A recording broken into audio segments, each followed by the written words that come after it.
Pero me pregunto yo, en situaciones donde, por ejemplo, es difícil diagnosticar y cada vez más estamos viendo adultos que están dentro del espectro autista y no fueron diagnosticados, porque de pronto las niñas hablan más y los papás tendemos a completar la frase de nuestros hijos o tendemos a darle significado a las cosas y quizás a minimizar signos que están allí patentes, pero no sabemos identificar. ¿Qué pasa cuando de pronto, no sé si le ha pasado, que va un niño a la consulta y de pronto la mamá o el papá dice, caramba, yo creo que yo también? O a los papás también, a personas más grandes, de pronto son diagnosticados un nivel 2, un nivel uno. También tenemos que buscar un equipo multidisciplinario para atendernos. O sea, ¿cómo está ese proceso también? Porque en efecto se está descubriendo ahora que mucha gente no ha sido diagnosticada, pero está.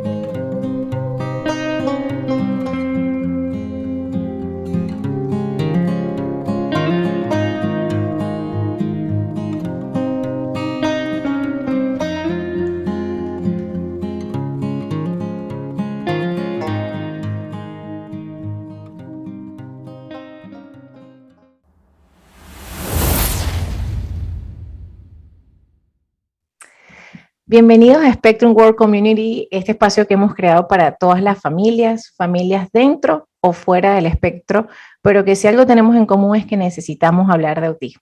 En esta oportunidad me acompaña la doctora María Laura Braz, neuropediatra. ¿Cómo está, doctora? Hola, ¿cómo estás, Dianet? ¿Cómo estás, Gabriela? Gracias por la invitación nuevamente a participar. Hola, Gaby, ¿cómo estás? ¿Cómo te sientes?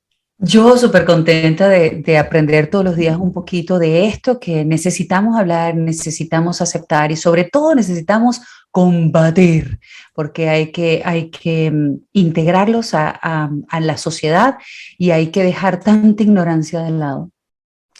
Bueno, de verdad que en esta comunidad yo le doy las gracias a Gaby y a la doctora porque han dado un acompañamiento que venimos haciendo en cada uno de estos episodios para generar esta información, como dice Gaby, de visibilizar.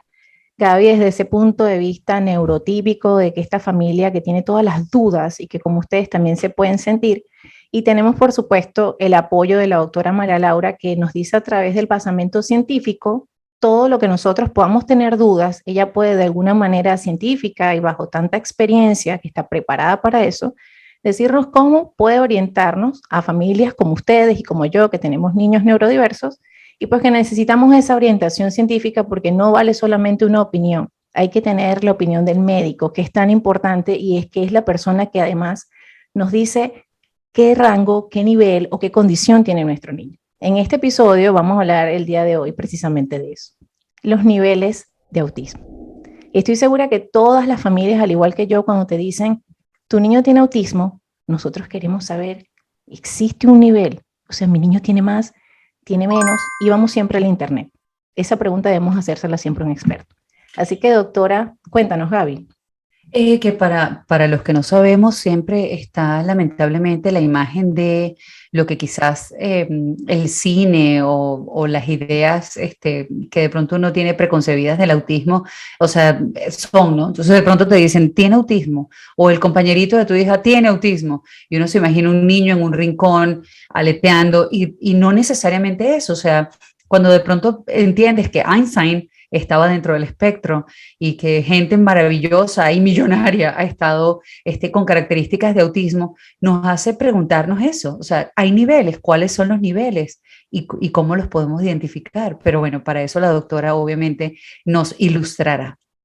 Bien, bueno, muchísimas gracias. Sí, el autismo ha pasado por una serie de cambios y de modificaciones a lo largo del tiempo en relación no solo a la definición, sino a la clasificación de en qué nivel se encuentra ese niño y que ese nivel, lo más importante que los padres deben saber al momento de recibir el diagnóstico es que decimos el nivel u obtenemos y planteamos un nivel para saber los grados o los niveles de ayuda que ese niño va a requerir, pero no para estigmatizar, porque se estigmatiza mucho cuando hablamos de un autismo nivel 2 o 3 y sobrevaloramos a lo que conocemos con el nombre de autismo de alto funcionamiento, pero resulta que si tus habilidades sociales no son muy competentes o no son muy buenas o no tienes flexibilidad mental, tener un alto funcionamiento dentro del espectro tampoco te ayuda tanto. Entonces, ¿a qué llevó las investigaciones a lo largo del tiempo?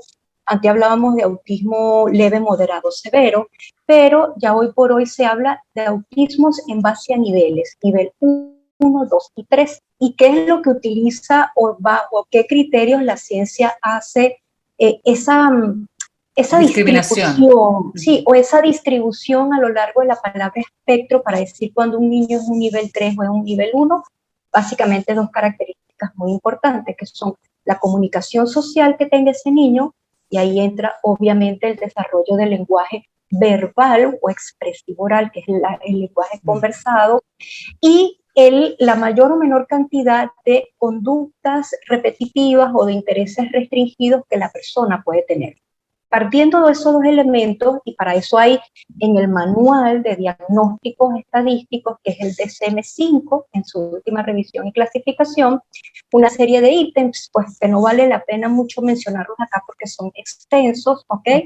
Pero ellos dicen, bueno, vamos a ver en qué nivel está este niño, partiendo de sus habilidades de comunicación social y sus intereses, características o conductas, qué tan repetitivas y restringidas son. Entonces allí es donde hablamos de un nivel 1, y el nivel 1 es aquel niño que dentro del espectro del autismo necesita ayuda, pero que es totalmente funcional porque puede tener habilidades de comunicación social que al menos le permitan desempeñarse en ciertos ambientes, ¿ok?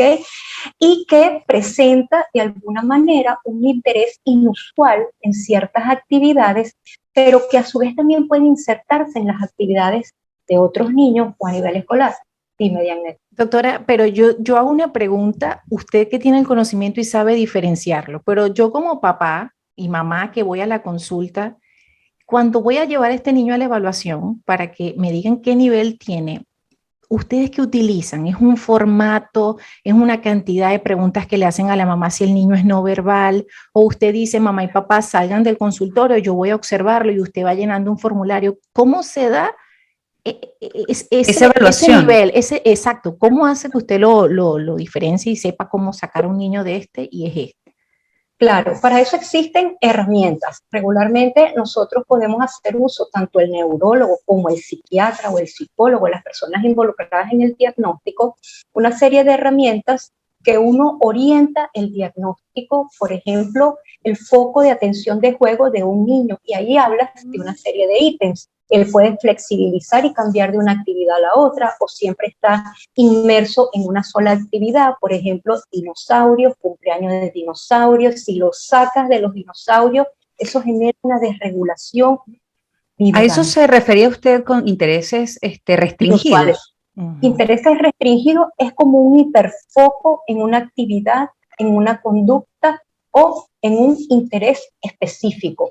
Por ejemplo, hay niños que son expertos en los sistemas de transportes. Entonces, este niño se hace muy experto en trenes, en aviones. Carritos, en aviones. Ajá. Carritos, hay niños que se pueden que pueden saber con exactitud, por ejemplo, las estaciones de parada de los metros, de todos los metros del mundo, y cuando va a una reunión con sus compañeros empieza a hablar de los metros y de la estación del metro tal, y que el metro de Nueva York es así. Entonces, cuando tienes un hiperfoco o una actividad en la que te centras, te conviertes realmente en un experto en ese tema, pero también necesitamos que tengas la flexibilidad cognitiva para escuchar e incorporarte en los intereses y en la actividad que hace el otro, porque si no, eso de alguna u otra manera genera un sesgo con tus pares, porque es como que yo acá me pare a hablar de autismo, y vaya a un restaurante y hable de autismo, y que el autismo sea mi interés restringido, y ustedes me dicen, bueno, pero ya vamos a hablar de otra cosa. Entonces, Cuando estos niños que tienen esos rasgos de genialidad, que tienen de pronto 3, 4 años y se saben todas las capitales del mundo, todas las ciudades, todos los, no sé qué, es probable que tengan esos intereses restringidos y estén dentro del, o sea, la cosa es que ese ámbito de genialidad no varía o no se siente cómodo si se saca de eso, pues si se habla de otras cosas que no sean las capitales, de los dinosaurios, el niño, él se siente inseguro, ¿cómo reacciona el niño? ¿Se molesta? claro, ¿Se irrita?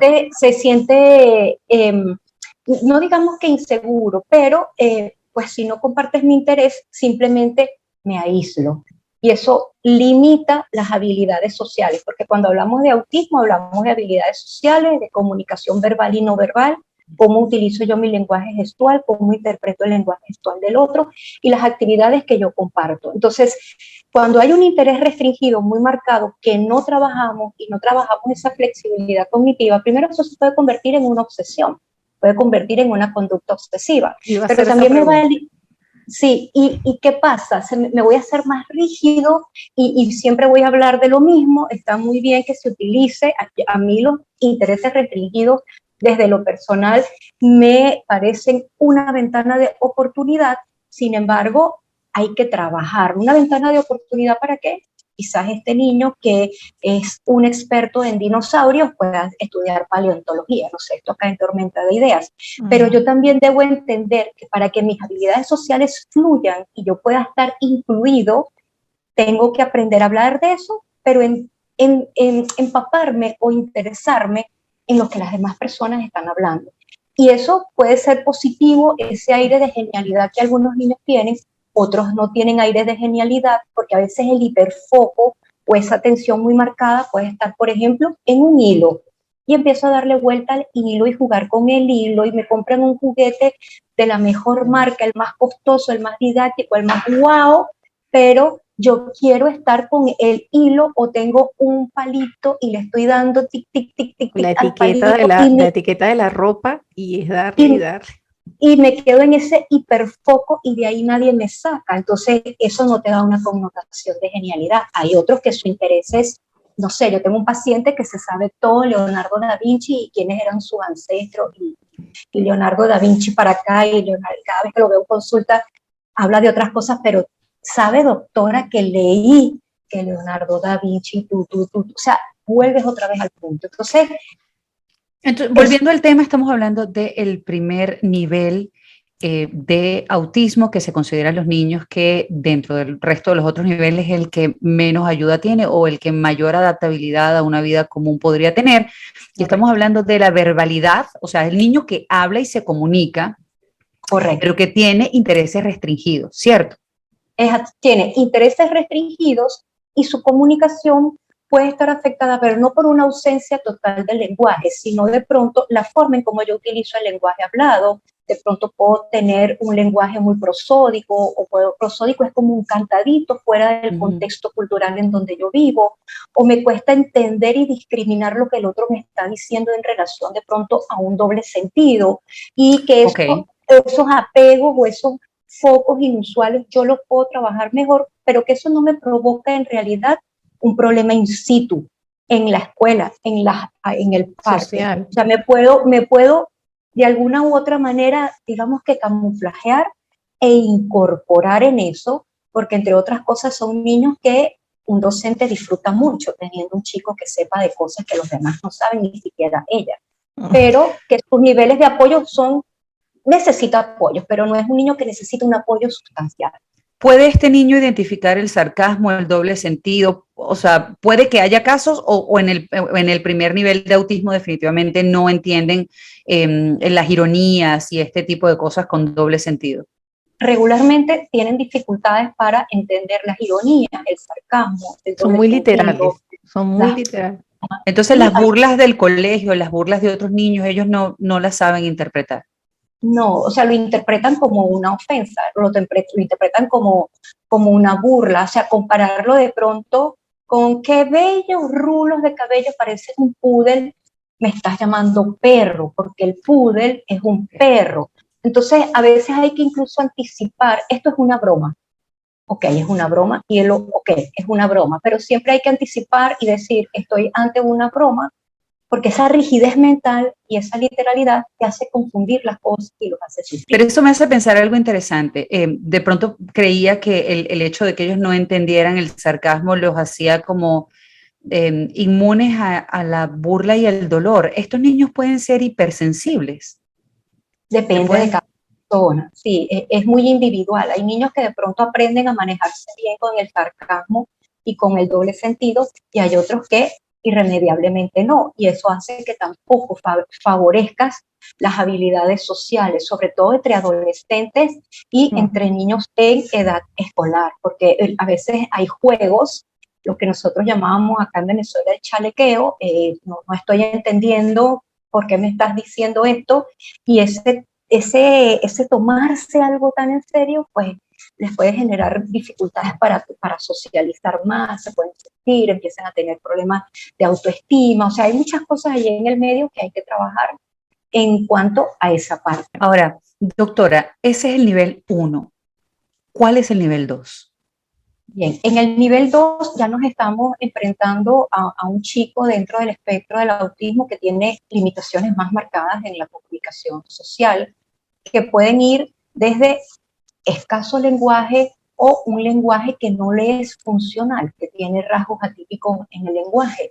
Por ejemplo, a veces los padres se confunden, es que él habla, yo le digo, ¿quieres agua? Y me responde, quiere agua. Entonces hay un lenguaje, pero es un lenguaje colálico, simplemente estoy repitiendo lo que tú me estás diciendo o estoy repitiendo lo que escuché en una comiquita o en un video y lo repito y puedo pasar todo el día tarareando una frase que dijo Pepa en el video, y ese es un lenguaje que, a pesar de que hay lenguaje verbal, no es un lenguaje comunicativo. No es un lenguaje comunicativo, o simplemente yo tengo un lenguaje, pero no hay una intención comunicativa. O sea, el lenguaje verbal está presente, puede tener rasgos o características inusuales, o puede tener un repertorio de lenguaje que sea menor a lo que uno espera para la edad cronológica de ese niño. O sea, que tiene un retraso del desarrollo del lenguaje, y que, a pesar de que no es el lenguaje exuberante, porque en el nivel 1, yo olvidé mencionarlo, discúlpenme, también podemos tener la otra vertiente del autismo, el lenguaje enciclopédico, el lenguaje prosopopéyico. Ese que hay en esa alberca, el cometa, el armario, el césped, la banana, el ornitorrinco, o sea, que uno dice, ni siquiera yo hablo así. Entonces, ya cuando nosotros estamos en un nivel 2, es poco probable que ese lenguaje enciclopédico esté, y podemos estar ante la presencia de un niño que tiene un escaso desarrollo del lenguaje, o que tiene lenguaje sin interés comunicativo, o que esas palabras que dice son ecolálicas y que realmente no es que lo está utilizando porque él sabe que lo está utilizando, sino porque estoy repitiendo. Entonces, es un nivel 2 porque necesita una ayuda sustancial. Necesito incluso incorporar historias sociales o sistemas aumentativos de la comunicación que me permitan y le permitan, a su vez, tener una comunicación bidireccional y más fluida. Y por otro lado, en el nivel 2, esos focos de interés van a ser muy rígidos, va a haber mucha inflexibilidad de pensamiento, inflexibilidad cognitiva.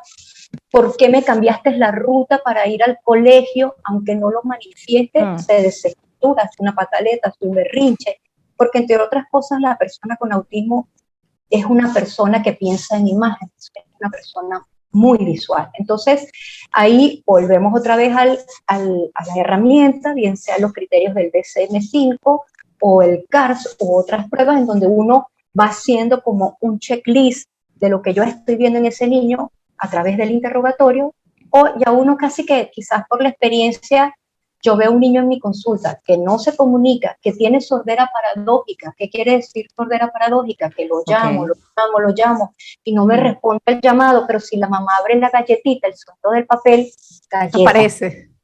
Aparece la audición, y que no hace contacto visual conmigo, y que está girando. Ya yo más o menos puedo intuir que no estoy en un nivel 1, sino que puedo estar en un nivel 2 de la condición. El lenguaje marca mucho para nosotros hablar de niveles, ¿ok?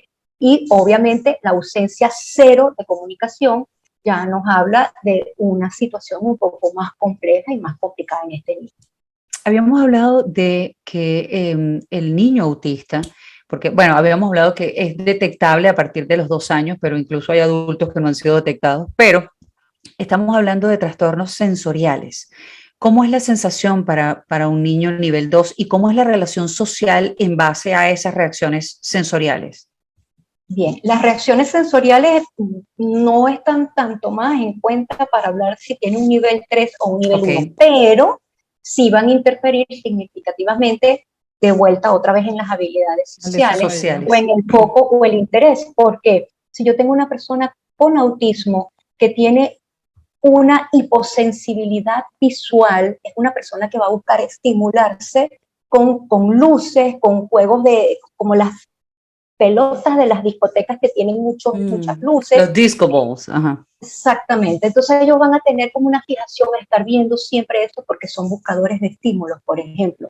Pero ese es el que tiene un perfil hiposensitivo, el que es hipersensitivo va a rechazar el disco ball, como dices tú. Entonces, va a cerrar las cortinas del cuarto, va a quitar todas las luces como pueda. Exactamente, y a su vez esa parte sensorial puede limitar las habilidades sociales, porque regularmente el mayor porcentaje de las personas dentro del espectro suelen ser hipersensibles, pero no hipersensibles de que me siento emocionalmente, sino que ese ruido que hay en el centro comercial, ese gentío, 2 tonos de voces distintos, el otro gritando, diciendo así, después paso por la feria de la comida y hay mezcla de olores, y por al lado de donde pasamos hay personas que hay una tienda de perfume y me están dando el papelito para el colapso, y yo prefiero ir al centro comercial, y eso es raro en un adolescente. Wow, a él no le gusta salir, todo tiene que ser en su casa. Entonces son los niños que uno ve, que uno cree que hace una pataleta, o un adolescente que de pronto grita y uno no entiende, bueno, qué niño tan mal creado, y resulta que este niño está abrumado porque es hipersensible. Exacto, esa es la palabra, abrumado, y eso de estar abrumado colapsa, y ahí es donde vienen los meltdown o los shutdown del autismo, en donde eso es otro episodio que es interesantísimo. Exacto. Que hablemos de eso. Sí, porque hay una sobrecarga sensorial que hace o que yo explote y grite y haga una pataleta y mi reacción sea la huida, y vemos a ese niño corriendo en el centro comercial y la mamá detrás de él, o me encierro en mí mismo, involuciono, dejo de hablar y ahí me quedo porque necesito que me saques de este caos. Exacto, de hecho, Santiago en ese momento lo que hace es que él cierra los ojos. Cuando a Santiago le sucede eso, a mi hijo, las personas que no sepan, que me están escuchando por primera vez, mi niño tiene autismo, y cuando a Santiago le sucede eso, él lo que hace es que cierra los ojos. Ya yo sé que algo viene, es que eso como mamá ya lo sabemos. Él comienza, se tapa los oídos, pero él hay un momento que cierra los ojos de una manera que yo sé que él está esperando que algo pasa, o sea, que algo está sucediendo allí, que él está calmándose y esperando que eso pase. No llora, pero cierra los ojos, que algo le está molestando y se tapa así. Y eso se toma 1 minuto, unos segundos y él vuelve. Entonces, claro, con todo lo que yo tengo de conocimiento y he leído y he aprendido de usted también, yo veo que el niño obviamente allí está regulándose. Él allí está tratando de calmar todo lo que los sentidos me están, pero hay muchos papás que lo ven a lo mejor como que, ay, pobrecito, no, él está ganando una batalla solito, él solito está pudiendo, yo me tengo que calmar, yo respiro, entonces ya yo en esos momentos, yo papi, respira, todo va a estar bien, si sé que es la luz lo que lo está molestando, entonces lo llevo al carro, perdón. Si, por ejemplo, estamos en la casa, entonces a él lo que le encanta es tomar un baño. Yo abro la ducha y le digo, papi, vamos a tomar un baño de agua caliente. Claro, si estoy en la casa, tengo todas estas oportunidades de hacerlo.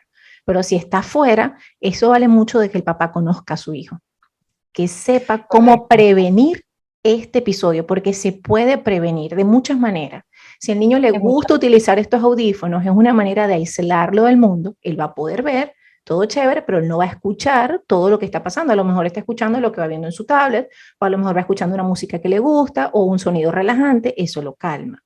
Muchas veces hay niños que los ayudan en el peso, entonces le colocan unos pesitos en el pie y él va al centro comercial, pero entonces como que va más relajado. Otros es la compresión y así infinitas cosas que sabemos que hay, ¿no? Entonces, eso me hace preguntarte, bueno, vamos a decirle a la gente que quizás nos está escuchando o nos está viendo por primera vez, ¿qué edad tiene tu niño en este momento? Santiago tiene 7 años. ¿Desde 7. cuándo sentiste que él podía autorregularse? Lo cual me parece maravilloso. Yo creo que Santiago comenzó a hacerlo como a partir de los 5. A principio él no lo comprendía y tenía unos estallidos impresionantes que había que sacarlo de la casa, porque él no quería estar allí, no quería estar. La única manera de relajarlo era sacarlo al aire libre. Pero entonces en el estado que yo estoy en el norte, en Virginia, en Estados Unidos, en épocas de invierno y mucho frío, me costaba esos momentos de llevarlo afuera. Entonces yo decía, wow, ok, vamos a ponernos chaqueta, vamos a ponernos botas, pero mientras este episodio está pasando, no te da la oportunidad de ponerle bota, chaqueta, gorro y vamos a salir. Entonces, de paso, mi niño no tolera nada en la cabeza. A él no se le puede poner un gorro, a él no se le puede colocar una máscara para cubrirse en pandemia, menos. Él no tolera ni siquiera el colgante para colocar el masticador del chuy, tampoco. Él nada se le puede colocar. Imagínate lo sensible que es al tacto, que él no tolera eso. Sus medias no le pueden apretar. O sea, es un proceso. Entonces, en esa temporada o cuando eso sucede, yo lo que hago es que como él es en ese aspecto, ya la doctora dirá qué significa, él no siente ni mucho dolor, ni el frío tampoco lo siente. Entonces yo lo que hago es que tengo unas croxitas, unas cholitas que son con una tela de oso dentro, se las pongo rapidito y tengo siempre una chaqueta colgada y lo saco. Pero había momentos que lo tenía que llevar era en el carro, porque él saliera directo al carro porque él quería salir. Y eso me sucedía a las 11 de la noche, 12 de la noche. Te estoy hablando de un niño, Gaby, que cuando le sucedía eso, ni él mismo sabía lo que le estaba pasando, dilatadas las pupilas, un llanto que no se calma con nada. Y tú lo quieres abrazar para que se calme, y era todo lo peor. Se ponía peor. Entonces había que darle su espacio, yo aprender de que él se calmaba así. Pero para ese entonces, Gaby, no existían ventanas como estas que estoy creando para poder decirle a las mamás que a veces nosotras lo que creemos que es que un abrazo te fortalece, un abrazo más bien no te ayuda. Entonces, por eso son estos espacios. Mensaje importante, por ahora sabemos que hasta ahora hemos hablado del nivel 1, del nivel 2, mensaje importante de los papás, observación y vamos creciendo juntos en este espacio, pero hay un tercer nivel, doctora. Díganos cuáles son las características de este tercer nivel. Bien, en el tercer nivel, pues obviamente acá hay un compromiso bastante significativo del desarrollo del lenguaje verbal, es decir, es el niño no verbal. Es el niño que solamente se comunica a través de señas o toma al adulto de la mano para que le dé lo que él está devengando en un punto específico.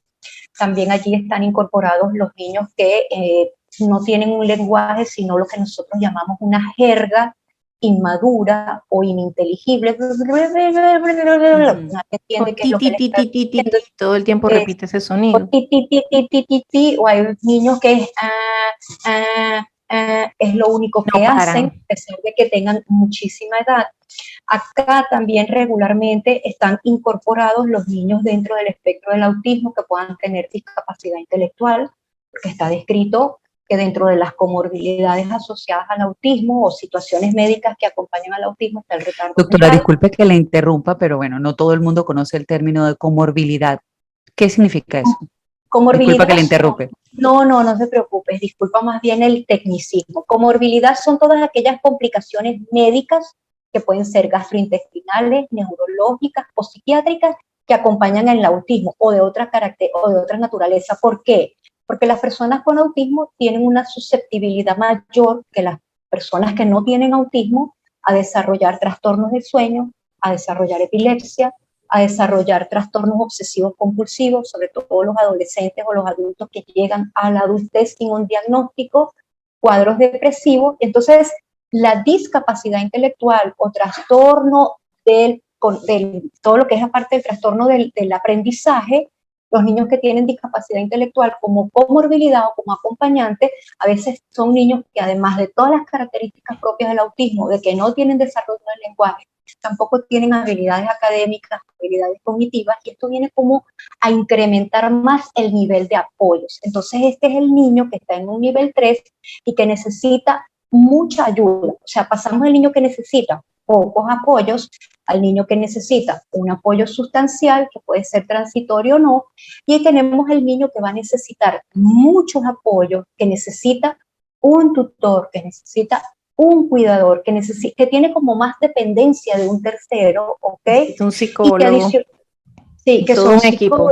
todo el equipo, más esa parte del desarrollo del lenguaje verbal, pues que todavía no se ha establecido. Entonces el niño que tiene todas esas necesidades de apoyo tan marcadas es el niño que entra dentro del nivel 3 y que a veces un niño con autismo puede evolucionar a un nivel 3 cuando su diagnóstico es tardío o cuando dentro del diagnóstico no se hizo la intervención oportuna. Y por eso es que apostamos siempre a una detección oportuna y a un diagnóstico precoz, porque hay niños que pueden, en el transcurrir del tiempo, adquirir muchísimo. El diagnóstico de autismo no es un diagnóstico estable. Buenísimo saber eso. Sí, cuando yo hoy tengo un niño, wow, tiene un autismo nivel 2, eso duele mucho a los padres, pero también hay que decirle a los padres, puedes hacer esto. Las intervenciones a llevar a cabo son estas, y al cabo de un año, más o menos, porque cada niño escribe su historia según sus capacidades y según la intervención y el apoyo familiar y multidisciplinario, evolucionar de manera positiva. Y de un niño, yo he tenido niños que no hablaban, a niños que ahorita están en un lenguaje enciclopédico. Entonces ese niño que tenía un nivel 2, ahorita tiene un nivel 1, incluso estoy desregulado, me tengo que ir al cuarto, y en el cuarto empiezan a girar, aprenden a autorregularse en privado para que eso no sea motivo de burlas o de aislamiento social, etcétera, pero sus características propias del autismo siguen estando allí. Entonces es importante que los padres sepan que así como yo puedo mejorar la calidad de mi hijo a través de la intervención y haciendo lo propio y aumentar ese nivel de que necesite menos apoyo, que sea menos dependiente, si yo también me niego a aceptar un diagnóstico o no hago lo propio, o los niños que lamentablemente sus padres no tienen recursos, porque esto es un tema también de inversión de tiempo y de dinero para las terapias, y dejamos a ese niño a su evolución espontánea, vamos a tener un niño probablemente con una discapacidad intelectual. Es decir, doctora, que así como existe la buena noticia para un diagnóstico temprano y papás que apoyen y puedan tener terapias y hacer todo lo que este médico dice, el niño puede bajar de nivel. Es decir, que podemos hacer que con la intervención de las terapias y de los especialistas tengamos un niño más funcional. Yo creo que es la palabra indicada.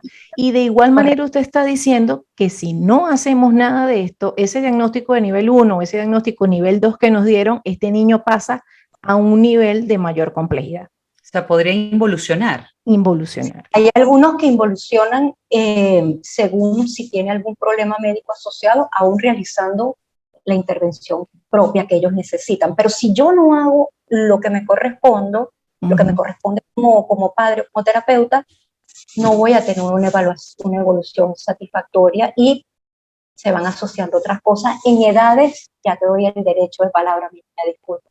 En edades donde ya esa flexibilidad y esa plasticidad cerebral no es tan frondosa como en los primeros 6, 7 años de vida.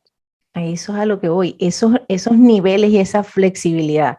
En este niño que no hicieron nada o que no se pudo o que no hubo la manera y lo dejaron a sus anchas a que a lo mejor no, él va a mejorar solo, porque también eso existe. Existen los papás que dicen no, él va a ir madurando, él va a ir aprendiendo a autocontrolarse y lo dejan a sus anchas y creen a lo mejor que la terapia está de más. Eso también lo he visto. Entonces este niño que va pasando a un nivel más complejo, mi pregunta es, doctora, la flexibilidad, la palabra es flexibilidad mental, ¿verdad? Esa plasticidad esa plasticidad del niño es importante trabajarla. Yo creo que mi pregunta es, ¿esa flexibilidad no se detiene o tiene una edad en la que uno digamos hasta aquí este niño va a aprovechar al máximo las terapias que le estamos dando y podemos hacer de que ese niño baje de nivel?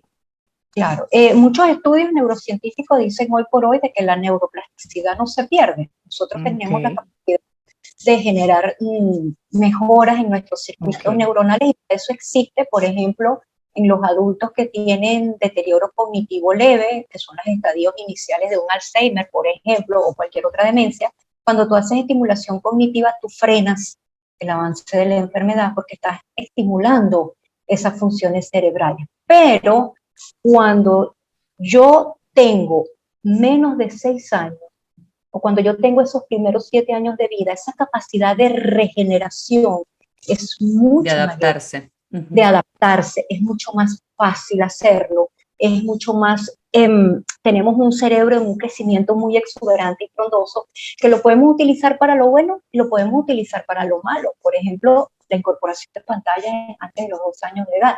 Pero podemos hacer grandes cosas en estos primeros años de vida, porque también cómo quitarle a un adolescente con autismo la inflexibilidad de mentalidad, cuando ya tú tienes, entre otras cosas, tu personalidad definida, establecida. No es que no se pueda, pero cuesta un poquito más y a lo mejor no lo vas a lograr. Entonces, estas cosas es importante pues trabajar.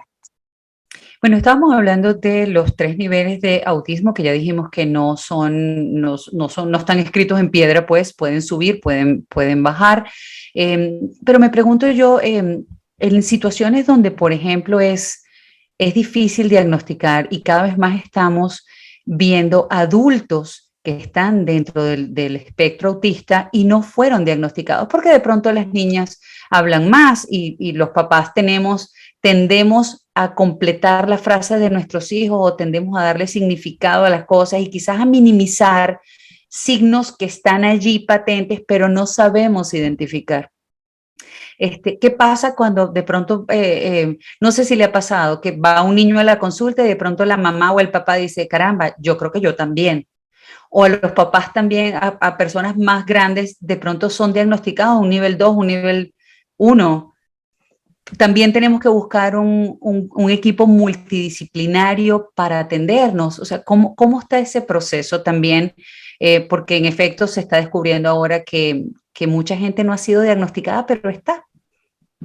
Y están allí esperando que alguien pues les diga, mira, me pasó algo muy anecdótico con un papá que está en Colombia, es médico, y me dijo, doctora, necesito una asesoría para mi hijo, y yo compré su libro, y cuando él habló conmigo me dijo, yo soy la persona que usted escribe en el libro, ¿qué hago?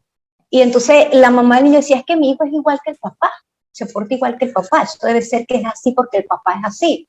Entonces, estimado colega, busque un apoyo, busque una consulta con un psiquiatra, ¿cuál psiquiatra? Y se diagnosticó un autismo de alto funcionamiento porque eres médico, pero una persona que ha sufrido mucho porque el aislamiento social es que ese sí es ermitaño, por ejemplo, ese tipo de cosas, o los niveles de ansiedad que puedes manejar, porque de pronto esa parte sensorial, bueno, pero es que a mí, yo no sé cómo a ti te puede gustar esta música estruendosa, o sea, el adulto va creciendo e incluso hay adultos que tienen otros diagnósticos.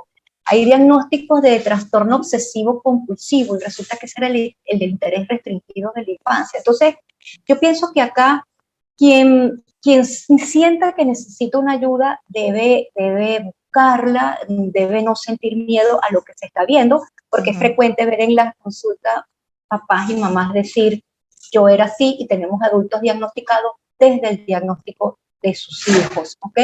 Y pues no es que no se pueda hacer nada, maravilloso que a lo mejor esa persona tuvo estímulos desde otro punto de vista, a lo mejor esta persona se hizo médico porque se estimuló, se autoestimuló de manera autodidacta, leyendo, interesándose por cosas, pero bueno, hay quienes no tienen esa posibilidad y esa capacidad.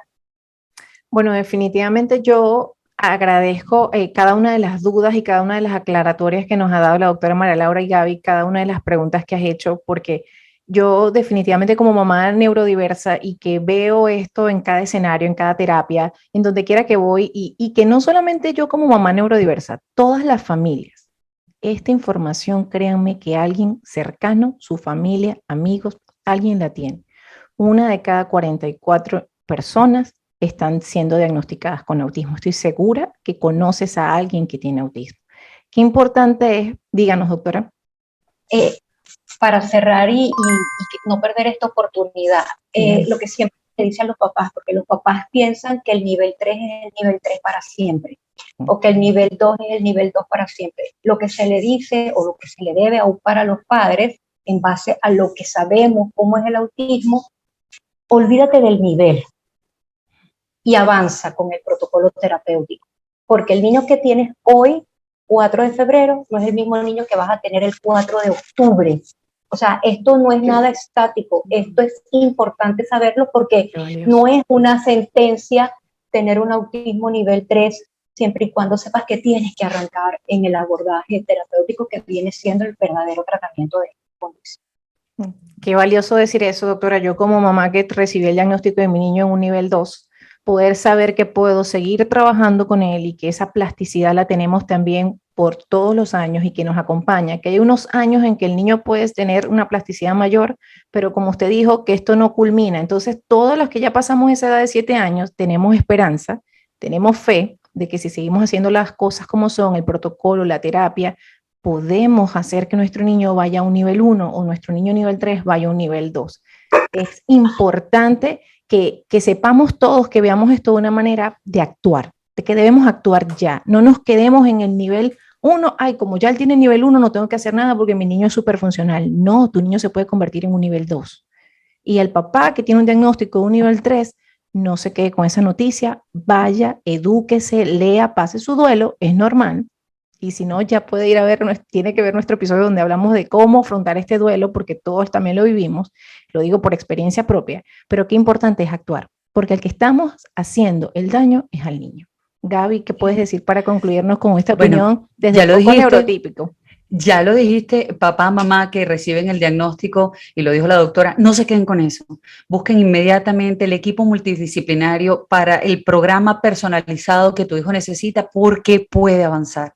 Y todos los que estamos afuera, tampoco nos dejemos llevar por un nivel 1. Yo le puedo apostar, yo no lo sabía. Nivel 1, nivel 2, nivel 3. Uno de pronto dice, bueno, nivel 1 a lo mejor es el más severo. Y resulta que es el que menos ayuda necesita, pero todos necesitamos ayuda. Y necesita ayuda el niño y necesita ayuda el que está afuera y necesita el compañerito neurotípico para entender, para apoyar, para no fastidiar, para no sobrecargar de estímulos sensoriales al niño que no lo sabe procesar. Y sobre todo porque necesitamos entender que todo puede cambiar y todo puede avanzar. Incorporarlos depende también de nosotros, no solo de los papás, no solo de los médicos, de todos los que estamos alrededor, de los amigos, de los familiares que están alrededor de ese niño, tratar de ayudarlo y apoyarlo a avanzar.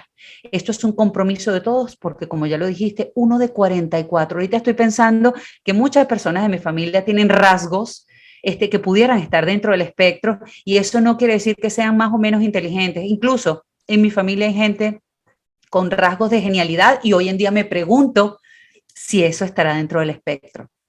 Claro. No es ofensivo, hello. Decir que está dentro del espectro no es ofensivo, es decir que necesita un apoyo diferente de nosotros. Y tenemos que estar dispuestos a extender la mano, a aprender de esto y a incorporarnos al mundo de ellos y al mundo, porque finalmente hay un solo mundo, el que estamos viviendo. Así es. Doctora, sus conclusiones.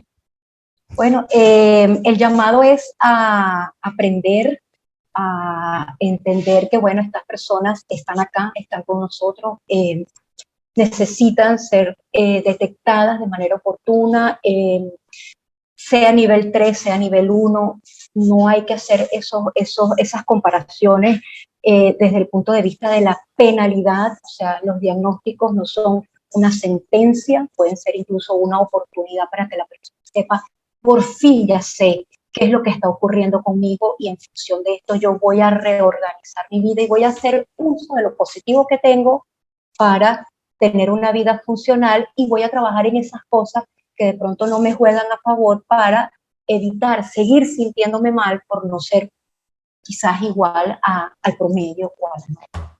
Nada que decir. Ustedes lo han dicho todo. Muchísimas gracias, papá, mamá. Actúa. El momento es hoy, el momento de ayudar a tu niño. Si quieres que tu niño mejore, depende de nosotros que somos el principal apoyo. Gracias, doctora María Laura, por estar. Gracias, Gaby, por sumar también una voz para el autismo. Y nada, gracias a cada uno de ustedes que nos ven. Apóyennos, compartan esta información, porque si no la tienes tú, estoy segura que alguna persona que muy cercana a ti la puede necesitar. Así que bueno, feliz día para todos. Muchísimas gracias. Bye.